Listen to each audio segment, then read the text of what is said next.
Shalom, puji Tuhan kita semua diberi kesempatan sekali lagi merenungkan sebagian firman Tuhan. PA hari ini akan dimulai lagi di pasal 14. Bapak Tommy sudah menyelesaikan sampai dengan pasal 13. Hari ini saya akan memulai dengan pasal 14. Marilah kita semua masuk di dalam doa dahulu. Bapa di dalam surga, terima kasih kesempatan yang Tuhan berikan pada kami semua untuk dapat mempelajari kitab Yesaya. Dan saat ini Tuhan, kami mohon Engkau menguatkan kami semua, supaya kami dapat datang ke hadapan Tuhan dengan Tuhan hati yang ingin belajar dari firman Tuhan dan dibimbing oleh firman Tuhan. Kiranya Tuhan menuntun dan memberkati. Dalam nama Tuhan Yesus Kristus kami sudah berdoa. Amin. Hari ini kita akan melihat Yesaya pasal 14. Dan karena kitab Yesaya ini cukup panjang, saya bagi menjadi 3 bagian. Hari ini pasal 14 ayat 1 sampai 21 saya beri judul ejekan terhadap Raja Babel. Seminggu lagi Yesaya pasal 14 ayat 22 sampai dengan 27 saya beri judul hukuman ilahi atas Babel dan Asyur. Dan 2 minggu kemudian dari kitab Yesaya pasal 14 ayat 28 sampai dengan 32 dengan judul hukuman ilahi atas Filistia. Nah, sekarang marilah kita melihat kitab Yesaya pasal 14 ayat 1 sampai 2 dahulu. Saya bacakan, nanti sewaktu ayat-ayat itu akan dibaca, saya akan membacakan untuk Anda semua. Sekarang kita melihat kitab Yesaya pasal 14 ayat 1 dan 2. Saya bacakan dari terjemahan Alkitab TB2. Ejekan tentang Raja Babel. Ketika Tuhan akan menyayangi Yakub dan memilih Israel sekali lagi, serta membiarkan mereka tinggal di tanah mereka, orang-orang pendatang akan menggabungkan diri dengan mereka dan akan berpadu dengan keturunan Yakub. Bangsa-bangsa lain akan mengantar Israel pulang ke tempatnya. Lalu kaum Israel akan memiliki bangsa-bangsa itu di tanah Tuhan sebagai hamba lelaki dan perempuan. Demikian mereka akan menawan orang-orang yang menawan mereka dan berkuasa atas penindas-penindas mereka. Ibu bapak, saudara-saudari sekalian, kalau kita lihat Yesaya pasal 14 ini berhubungan erat dengan pasal sebelumnya, yaitu Yesaya pasal 13. Di Yesaya pasal 13 ayat 1 dengan jelas disebutkan ucapan ilahi tentang Babel yang diterima Yesaya bin Amos dalam penglihatan. Jadi yang dibahas ini adalah penglihatan yang diterima oleh Nabi Yesaya tentang nubuat, tentang apa? Tentang Babel. Jadi itu diteruskan sampai dengan pasal 14, masih berhubungan dengan nubuat yang diterima dari Nabi Yesaya.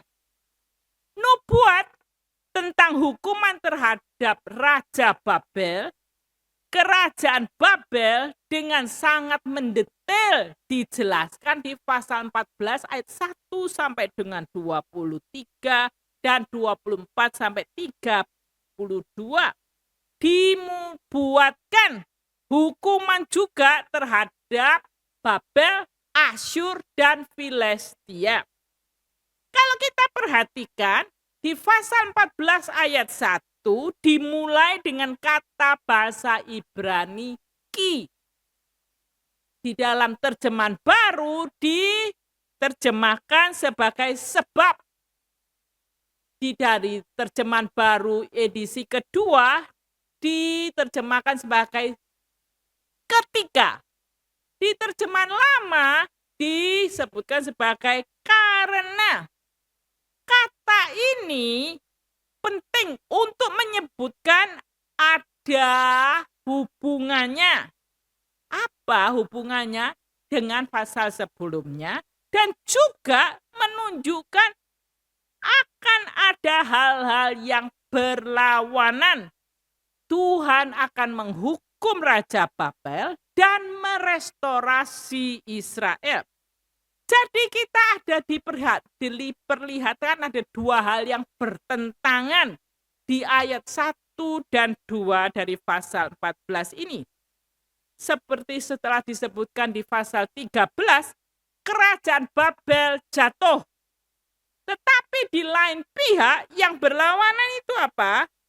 Tuhan sekali lagi menunjukkan kemurahan hati, menyayangi Yakub dan memilih Israel dan mengembalikan mereka ke tanah perjanjian. Bahkan para pendatang pun bergabung dengan keturunan Yakub. Di tengah-tengah penghakiman terhadap Babel dan kerajaan Babel, orang-orang ini disebutkan di ayat 2 yang dahulunya ini menawan orang Israel, dibawa ke Babel, sekarang ini keadaannya diputar balikan. Orang yang dahulunya menawan akan ganti menjadi orang yang ditawan. Orang yang dahulunya penindas akan ganti dikuasai dan ditindas. Jadi kebalikannya yang terjadi. Kedua ayat ini di Yesaya 14 ayat 1 dan 2 diikuti dengan berbagai ayat yang menjelaskan tentang kematian Raja Babel yang terdapat di ayat 3 sampai 21. Saya akan membacakannya sebagian demi sebagian sesuai yang dinyatakan dalam gambaran. Di bagian ini kita akan melihat berbagai gambaran tentang Raja Babel. Panjang lebar disebutkan. Meskipun Babel saat itu dianggap sebagai simbol peradaban yang tertinggi dan tempat kelahiran peradaban, tetapi dengan adanya nubuat tentang hukuman dari Tuhan, Babel akan terjadi kekacauan. Untuk jelasnya, nanti ini ada gambaran-gambaran ini akan disebutkan dan saya akan menjelaskan. Kita melihat kalau pasal 14 ayat 3 sampai 4a itu tentang pengantaran gambaran. Ayat 4b sampai dengan ayat 6 gambaran pertama yang memberikan gambaran tentang keseluruhan tentang kematian seorang penindas. Lalu ayat 7 sampai 8 gambaran kedua berhubungan dengan bumi. Ayat 9 sampai 11 gambaran ketiga berhubungan dengan kuburan. Dan ayat 12 sampai 14 gambaran keempat berhubungan dengan langit. Dan ayat 15 sampai 20a gambaran kelima berhubungan dengan bawah tanah. Dan ayat 20b sampai dengan 21 penutup gambaran. Ini semua tentang Raja Babel. Sekarang kita melihat sebagian demi sebagian. 14 ayat 3 sampai 4a. Pengantar gambaran. Pada hari Tuhan mengakhiri kesakitan dan kegelisahanmu dan kerja paksa yang berat yang dibebankan kepadamu, engkau akan memperdengarkan ejekan ini tentang Raja Babel. Dari pengantar ini kita melihat Tuhan mengakhiri atau Tuhan memberikan perhentian pada umatnya dari kesakitan, dari kegelisahannya mereka, dari kerja paksa yang berat yang mereka terima dari Raja Babel. Ini berhubungan dengan keadaan yang menyakitkan dan berbeban sangat berat bagi umat Israel saat itu yang ditawan di Babel. Dan keadaannya dikatakan dari Nubuat akan berakhir. Umat Israel yang dahulunya keras hati, memberontak terhadap Tuhan, sehingga Tuhan mengizinkan ditawan ke Babel. Pada saat yang Tuhan tentukan, umat Israel akan diberi kebebasan dan kelepasan dari kehidupan sebagai tawanan yang sangat berat. Dan yang melepaskan umat Israel dari berbagai penderitaan dan beban berat ini adalah Tuhan Allah sendiri. Akhir penderitaan dan beban berat atau pembebasan itu berhubungan dengan kematian dari Raja Babel. Alkitab tidak menyebutkan siapa nama Raja Babel yang menindas orang Israel. Kita tidak perlu mencari tahu siapa namanya, tapi kematian Raja Babel itu dengan jelas dirayakan. Bahkan ditulis seperti suatu nyanyian yang seperti ejekan terhadap Raja Babel. Kalau dilihat di Alkitab terjemahan baru edisi kedua ayat 4b sampai dengan 21, semuanya ditulis dalam bentuk puisi.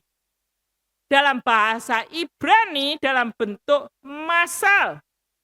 Di sini adalah suatu nyanyian, tapi bukan nyanyian yang riang gembira karena sungguh-sungguh riang gembira karena apa, tapi suatu ejekan terhadap raja yang sangat bengis.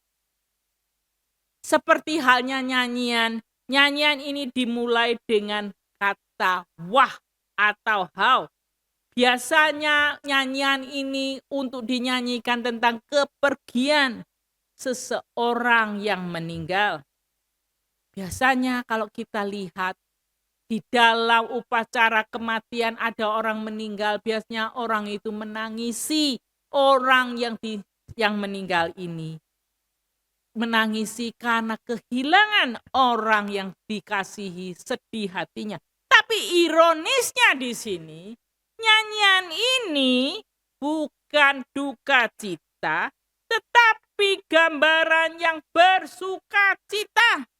Karena yang meninggal itu adalah raja yang bengis.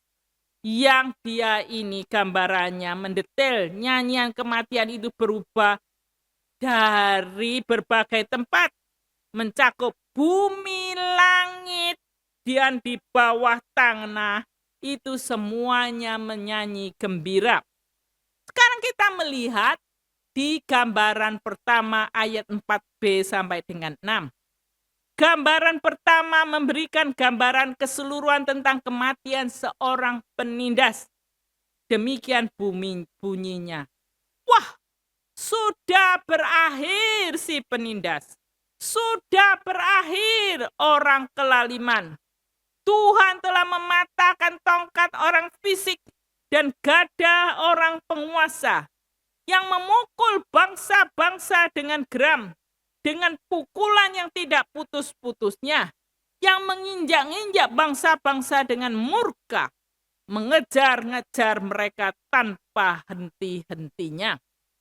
Gambaran ini, gambaran pertama di ayat 4b sampai dengan 6, menggambarkan keadaan politik dan militer serta kematian seorang penindas. Di sini gambarannya itu bertolak belakang dengan masa lalunya sewaktu dia masih hidup. Bertolak belakang pada waktu dia sudah meninggal. Penindas ini, Raja Babel ini, orang yang sangat sombong dan juga orang yang digambarkan mempunyai tongkat dan gada untuk terus-menerus, tidak henti-hentinya memukul, menindas, mengejar, dan menginjak-injak bangsa-bangsa dengan penuh kemarahan. Di sini, tongkat dan gada sudah dipatahkan oleh Tuhan. Tuhan semesta Allah mengambil hidupnya penguasa yang lalim, yang jahat ini. Dan berakhirlah penindasan dan kelaliman orang fasik dan orang jahat. Dari sini kita dapat belajar. Mata Tuhan itu melihat semua perbuatan kita dengan jelas. Tidak ada hal yang tersembunyi di hadapan Tuhan yang Maha Tahu. Orang yang sombong, orang yang congkak, yang menganggap dirinya perkasa, dapat berbuat semaunya sendiri untuk memenuhi nafsunya sendiri, untuk memenuhi kepentingannya sendiri, tidak peduli perbuatannya itu mencelakakan pihak lain atau tidak, bahkan mencelakakan pekerjaan Tuhan atau tidak peduli. Tuhan akan membalas pada waktunya. Pada saat Tuhan bertindak, habislah seluruhnya. Kita lihat gambaran kedua di ayat 7-8. Gambaran kedua berhubungan dengan bumi. Dikatakan seluruh bumi menjadi aman dan tentram. Semua bergembira dengan sorak-sorai. Juga pohon-pohon sanobar, bahkan pohon-pohon aras di Libanon bersuka cita mengenai engkau, katanya. Sejak engkau rebah, tidak ada lagi yang datang menebang kami.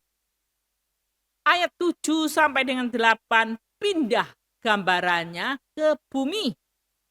Gambaran tentang nyanyian kematian mendatangkan keamanan dan ketentraman. Bukan hanya bagi umat Israel yang tertawan itu dapat merasakannya, tetapi dikatakan seluruh bumi ikut menikmati keamanan dan ketentraman.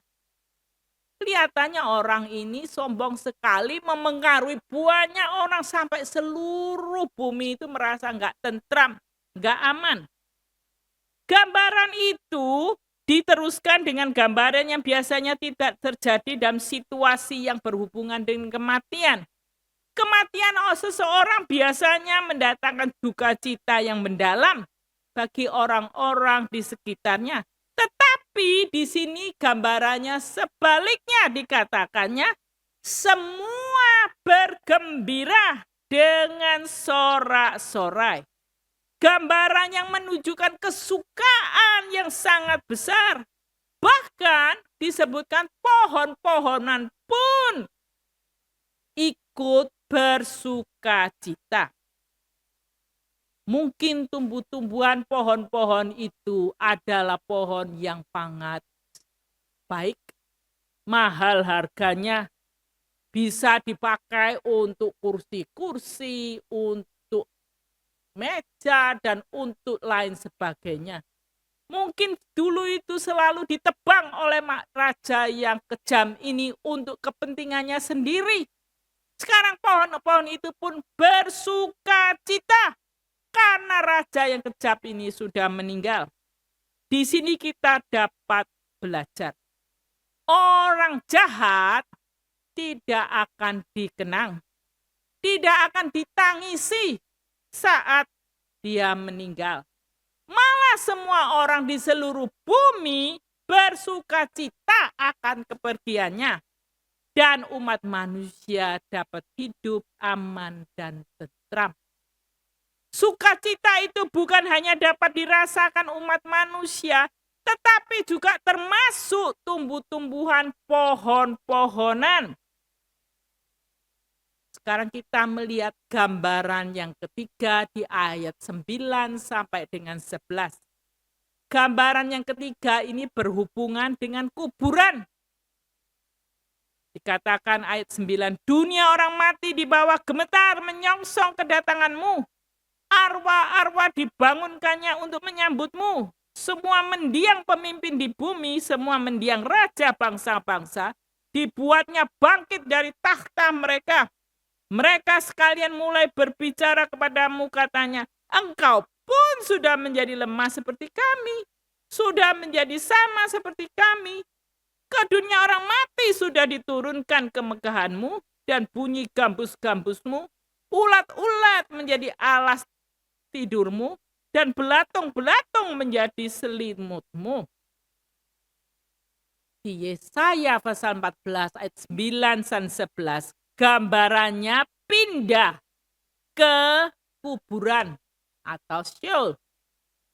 Raja yang telah meninggal itu secara langsung digambarkan bagaimana keadaannya di dunia orang mati. Sheol atau kuburan, tempat orang yang sudah meninggal, seakan-akan keadaannya dihidupkan supaya orang melihat gambarannya seperti apa. Orang-orang di dunia orang mati itu sadar akan kehadiran Raja Babel yang kejam. Bahkan mereka pun masih gemetar. Ini orang yang kejam akan datang ngapain ke sini dunia orang mati? Kalau orang-orang ini yang dulu berkuasa itu menyambut seperti orang Asyir, menyambut Raja Babel yang baru meninggal masuk ke dunia kuburan. Tetapi para pemimpin dunia itu tidak takut. Raja yang semasa hidupnya sangat berkuasa dan perkasa dan kuat, di dunia mati ini dikatakan menjadi lemah. Tidak ada kuasanya lagi. Orang yang semasa hidupnya berkuasa dan menindas berbagai orang sekalipun, kalau sudah mati tidak ada kuasanya lagi, menjadi lemah. Di Alkitab disebutkan, para pejabat tinggi kalau sudah meninggal akhirnya sama saja menjadi lemah, kemegahannya pun lenyap.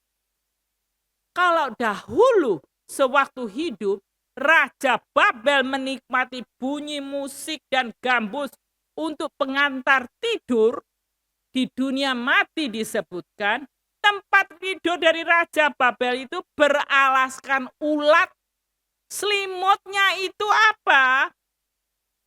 Adalah belatung. Kalau kita melihat di sini, apakah yang dapat kita pelajari? Kita diingatkan kekuasaan dan kemegahan itu hanya sementara saja. Meskipun banyak orang semasa hidupnya mencarikannya dengan berbagai cara, yang legal dan juga yang tidak legal, yang baik tidak baik, pokoknya saya bisa ada kekuasaan, saya mau mengambilnya. Kedudukan tinggi dan kekuasaan besar tidak berarti apa-apa di dunia orang mati. Kalau orang sudah meninggal, tidak dapat lagi menikmati kedudukan yang tinggi dan kekuasaan besar lagi. Semuanya itu menjadi lemah. Bukan itu saja, kekuasaan yang tinggi pun tidak dapat menguasai ulat dan belatung yang sangat kecil-kecil itu. Tetapi malah orang yang meninggal itu dikuasai oleh ulat dan belatung di seluruh sekujur tubuhnya. Sekarang kita lihat gambaran keempat berhubungan dengan langit di Yesaya pasal 14 ayat 12 sampai dengan 14. Wah, engkau sudah jatuh dari langit. Hai bintang timur, putra fajar, engkau sudah dihempaskan ke tanah. Hai penakluk bangsa-bangsa, engkau yang tadinya berkata dalam hatimu, aku hendak naik ke langit, aku hendak mendirikan takhtaku melampaui bintang-bintang Allah. Dan aku hendak duduk di atas gunung sidang ilahi, jauh di sebelah utara. Aku hendak naik melampaui ketinggian awan-awan, hendak menyamai yang maha tinggi. Gambaran ini di ayat 12 sampai 14 dimulai dengan kata wah atau how, seperti halnya di ayat 4b. Keadaannya sekarang berubah di langit. Raja Babel Indonesia digambarkan sebagai bintang timur, putra fajar. Tidak lain adalah nama dewa-dewa di timur dekat kuno. Gambarannya hampir sama dengan mitos dewa-dewa orang Kanaan. Keadaan Raja Babel itu hampir seperti mitosnya dewa Kanaan. Itu apa? Baal sebagai dewa berkumpul, dan dewa-dewa itu semua berkumpul, bertikai satu dengan lainnya di atas gunung sidang ilahi. Apa? Mereka ini mau lihat siapa yang paling tinggi. Berbagai hal pembicaraan tentang gunung-gunung yang tinggi, keinginan Raja Babel disebutkan di ayat 14. Yang ingin naik tinggi, melampaui ketinggian awan-awan. Untuk apa? Untuk menyamai yang maha tinggi, Tuhan yang maha kuasa. Ini menunjukkan kesombongan daripada Raja Babel yang luar biasa. Tetapi firman Tuhan menyebutkan yang terjadi, Raja Babel itu dihempaskan dari langit ke tanah, jatuh dan binasa, tidak berkutik lagi. Dia yang ingin menyamai Tuhan yang maha kuasa, dihempaskan ke tanah. Dari sini kita belajar kekuasaan yang besar, sehingga disebut penakluk bangsa-bangsa ini tidak dapat bertanding dengan kekuasaan Allah yang maha kuasa. Orang yang sombong, yang melihat dirinya begitu hebat dan tinggi, begitu sombong, kalau sudah ditangkap Tuhan, dihempaskan ke tanah, habislah semuanya. Sekarang kita lihat gambaran kelima. Berhubung gambaran yang menceritakan tentang keadaan di bawah tanah. Di ayat 15-20a. Nyatanya ke dalam dunia orang mati engkau diturunkan, ke tempat terdalam jurang maut.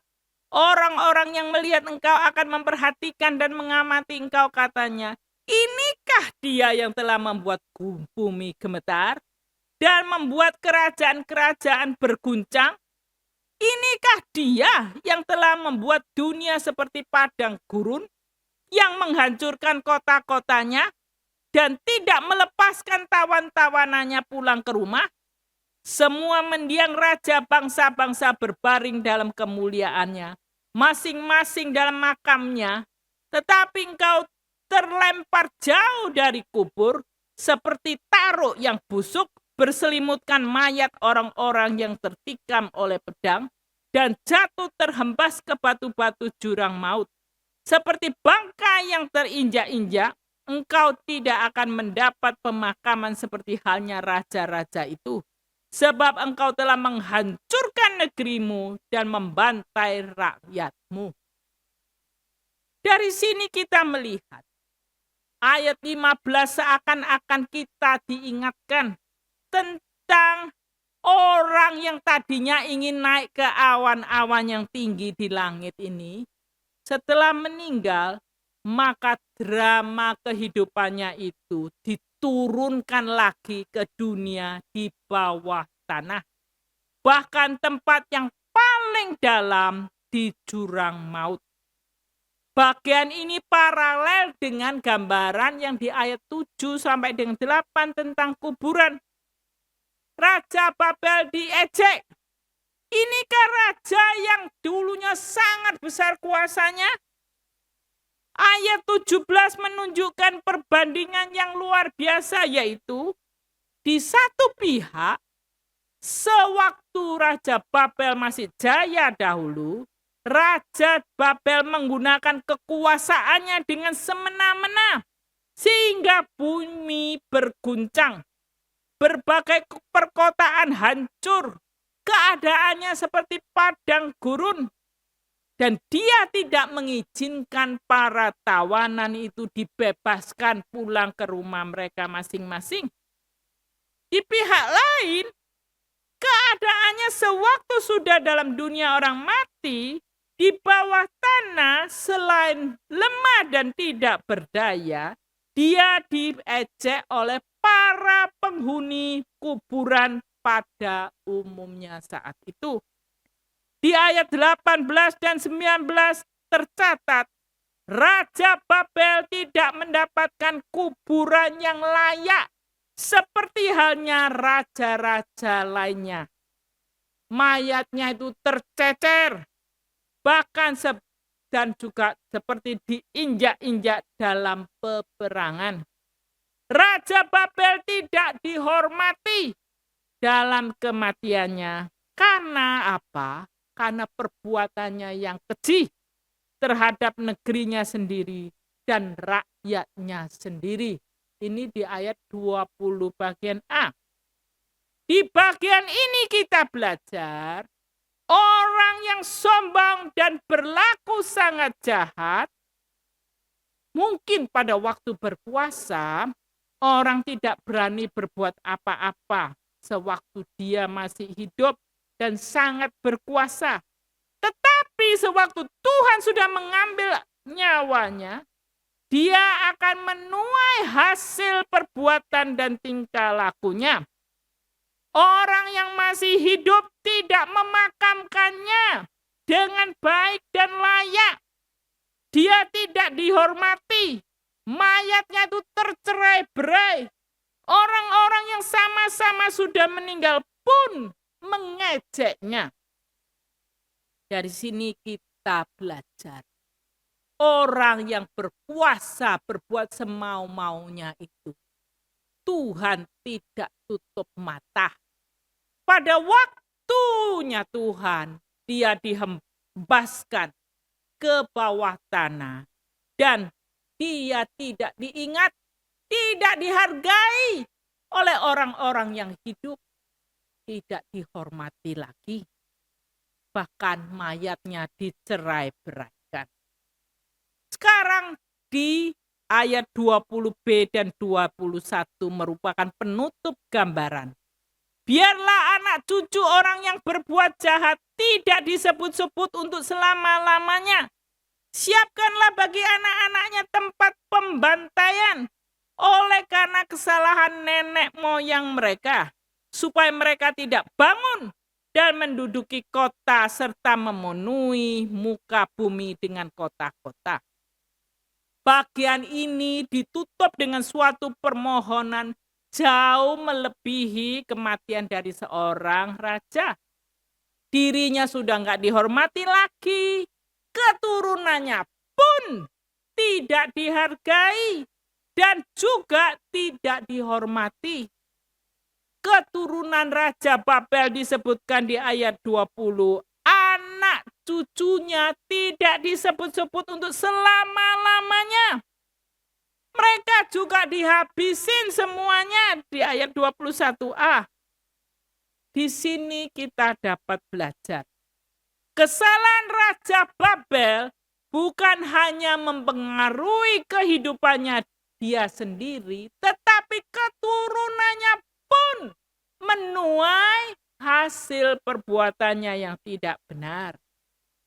Hukuman terhadap Raja Babel juga terus kepada keturunannya, ke anak cucunya. Dengan kata lain dikatakan di firman Tuhan, tanpa anak cucu, kejahatan Raja Babel dan kerajaannya tidak diteruskan ke generasi-generasi selanjutnya. Maka marilah kita belajar. Berhati-hati dalam tindak tanduk kita, sehingga kita tidak mendatangkan hukuman Tuhan baik terhadap hidup kita sendiri maupun keturunan-keturunan kita, generasi-generasi selanjutnya. Nah, marilah kita menjadi orang yang bijaksana. Yang Tuhan mau, kita mau menjadi orang yang benar di hadapan Tuhan. Nah, hari ini sampai di sini dulu. Minggu depan saya akan meneruskan membahas pasal 14 ayat 22 sampai dengan 27. Marilah kita masuk dalam doa. Bapa yang di surga, terima kasih atas firman Engkau. Bantulah kami semua untuk tidak sombong, kapan saja dan dalam keadaan apapun juga, serta tidak bertindak semaunya sendiri dan semena-mena. Engkau Tuhan yang Maha Tahu, Maha Kuasa, Maha Adil, dan pada waktu yang Engkau tentukan, Engkau sendiri akan bertindak.